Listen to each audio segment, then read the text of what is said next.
It's Friday. All kinds of news happened this week with the Federal Reserve. The stock market's been rocking and rolling. Do you ever feel like you just need a dollar? I need a dollar, dollar, dollar, that's what I need. Hey, hey. Well, I need a dollar, dollar, dollar, that's what I need. Hey, hey. Said I need a dollar, dollar, dollar, that's what I need. Hey everyone, Steve, your favorite mortgage guy here with CMG Home Loans. Do you feel like you need a dollar? Well, we're back this week with your market update and some important information to keep you ahead of the curve in today's housing world. Now, we're going to jump right into the big questions. I got a lot of information today, so try to keep up with me. Okay, so questions of the week. Do I need an appraisal if I'm putting a large down payment down? I answered that question last week, but another person wrote to me this week and said they didn't understand. So let me break it down for you. So collateral is the house. Now, it doesn't matter how big of a down payment you put down.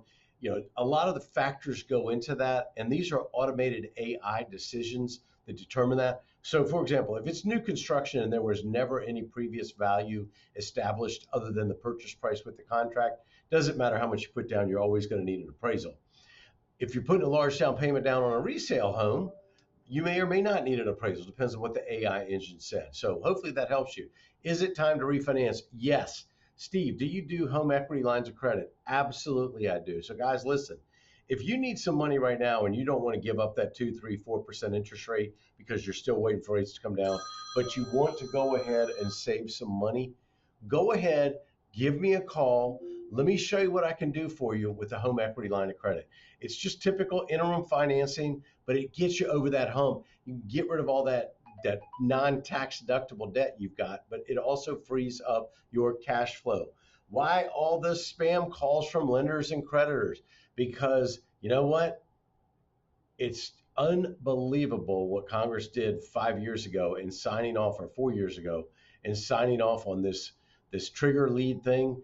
But now they're reversing that, so that those calls should temper back. So here's the big question of the week: is mortgage insurance tax deductible?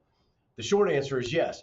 Thanks to the recently passed One Big Beautiful Bill Act, the mortgage insurance premium is tax deductible. Now, at this time, it's permanent, but here's what you need to know. If your gross income is less than $100,000, $50,000 if you're filing separately, you can deduct 100% of your mortgage insurance premiums. The deductions phase out between $100,000 and $109,000 in income. It covers private MI, FHA, VA, and USDA loans. It applies only to primary residences and second homes, not investment property. Now, this deduction originally started way back in 07, but expired after 21. Now it's back for good. Now, there's a disclaimer you need to know about. Checks with your tax advisor to make sure it applies to your situation. Okay, a lot of you have been asking me what's going on with the Federal Reserve. Well, the Fed met this week. Now, while no cuts are announced, there's a lot of noise in the media speculating who might replace Jerome Powell as the Fed chair. Let's be clear on this. The president cannot fire the Fed chair. Stop listening to all the noise out there about I'm going to fire this one or that one. It doesn't work like that. He can only appoint a replacement if the Fed chair resigns. Now, there may be some horse trading going on behind the scenes, but that's all speculation. Horse trading is in, hey, Mr. Secretary, if you resign, we'll do this for you, or whatever. So here's my take. I feel like if rates cuts are coming, then why wait until September? I don't understand why the Federal Reserve is waiting. We need the cuts now. Buyers are hesitating, and this summer slowdown could be a mix of higher rates and vacation seasons if they don't start doing something with Fed funds. Now, the bottom line is, as you're out there negotiating to buy a house, buy the house, not the rate. Negotiate smart. Get the best deal you can while others are distracted. Now, there's a new safety net for you veterans out there. It's called the Partial Claims Program. Let's talk about something huge here. Now, it is for the veteran community. It's the new Partial Claim Safety Net Program. What is it? If a veteran falls behind on payments, VA can step in and pay up to 25% of the delinquent mortgage. That amount becomes a non-interest bearing second mortgage, meaning veterans can pay it later. if they want to keep their home. Why is it needed? Because two previous programs, VASP and the old partial claim program, are gone, leaving some 60,000 plus veterans at risk as rates rose. Now, the new program brings the VA in line with FHA and USDA protections and even supports transitional housing to help prevent homelessness, Now, the status passed the House and the Senate with strong bipartisan support, waiting on the president's signature, which is expected any day now. Remember, they're putting a second mortgage on your house. So when you go to sell, you better let your realtor know that you owe money if you've done this, which I really don't recommend unless you're really desperate. And they have to work with all the servicers to make sure that you don't owe too much for your house and you're trying to sell it. There's no rollout date yet.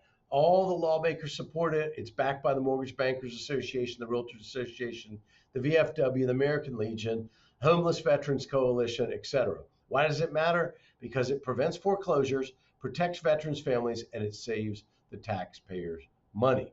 Why should the veterans do it? Well, if you're behind on your mortgage, you need to contact your loan servicer immediately.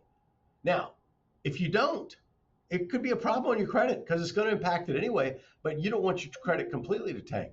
Now, what you want to do is you want to ask your servicer about loss mitigation options, whether it's a repayment plan, a forbearance loan, modification, or maybe if you go through some counseling, you can save yourself some money.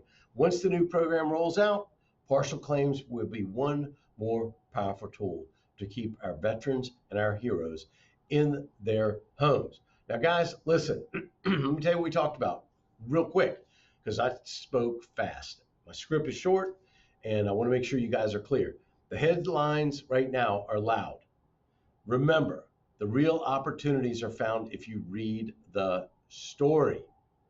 And I will tell you, there were a couple stories out this week that if you read the headline and flipped to the next page, you would have thought, oh my gosh, whatever the story was. If you read the story, you would understand that it's not as bad. So when you read these headlines, whether it's on your phone, your tablet, in a real newspaper, whatever, read the story, but make sure the source is validated. If it's some BS source out there that's slanted to the right or the left and not in the middle, then I don't know how valid you could consider that. So remember, MI, tax deductible again. The Fed is playing chess and we're all waiting for the checkmate with the Federal Reserve. Our veterans, they've got a strong safety net on the way. Guys, if you've got questions or you need help navigating the market, I am your favorite mortgage guy. I am here to help. Listen, don't forget, like, share, tag a veteran who might need this information. Like me on the sides here, find whichever one you're looking for. Tag me, whatever you need. I'm your favorite mortgage guy. Guys, tell your friends, your family. Let's get into the fight, okay? I'm Steve. Hope you guys have a great weekend. Bye now.